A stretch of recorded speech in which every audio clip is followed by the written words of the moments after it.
தமிழ்நாட்டை பொறுத்தவரையில் அதிமுகவின் தலைமையில் தான் இந்த கூட்டணி என்று திரும்ப திரும்ப சொல்லி இருக்கிறார்.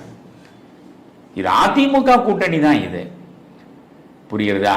அதனால இது அதிமுக கூட்டணி என்று அவரே வெளிப்படுத்தி இருக்கிறார்.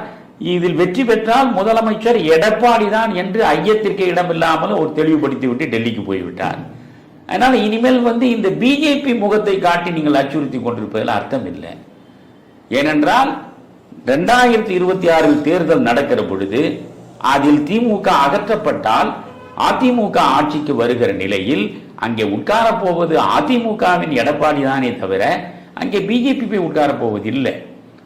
இல்லை, அது கூட்டணி ஆட்சி தான் அமையும் என்று சொல்கிறார்கள் என்றால், கூட்டணி ஆட்சி என்பது தேர்தல் முடிந்து எத்தனை அந்தந்த கட்சி எத்தனை தொகுதிகளில் இடம் பெற்றது என்பதை வைத்துத்தான் முடிவு பெற முடியும்.